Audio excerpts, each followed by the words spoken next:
Bonjour à tous, j'espère que vous allez bien. Et aujourd'hui, je vais partager plus d'informations de l'espagnol. Euh, C'est que j'ai remarqué l'importance de connaître les pronoms personnels.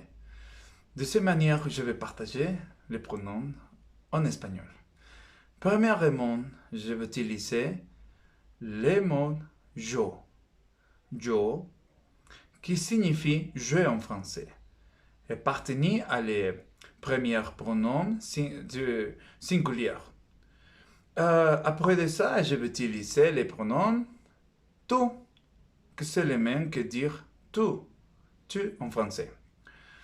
Partenir à le deuxième pronom singulier. Dans le cas de troisième personne singulière, je vais utiliser deux options. J'aurai deux options. Premièrement, pour les pronoms masculins, qui est le pronom elle, qui en français signifie il. Et pour les pronoms féminins, je vais utiliser les pronoms ella. En français sera elle.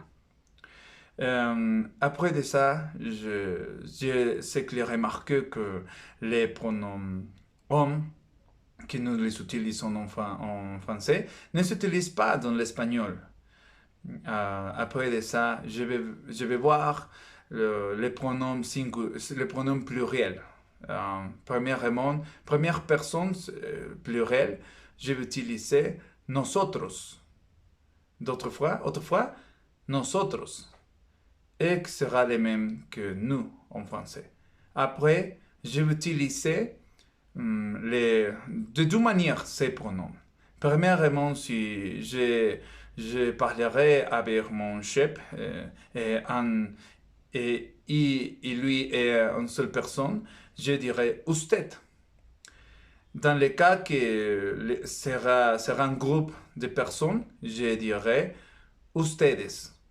Et ces deux manières de prononcer les pronoms sera les mêmes que dire vous. Et partenir à la deuxième personne plurielle. Après de ça, j'aurai les troisième personne plurielle. Je vais, je vais voir deux options.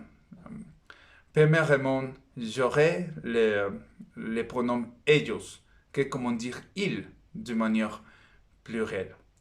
Et aussi l'option ellas, qui sera elle en français.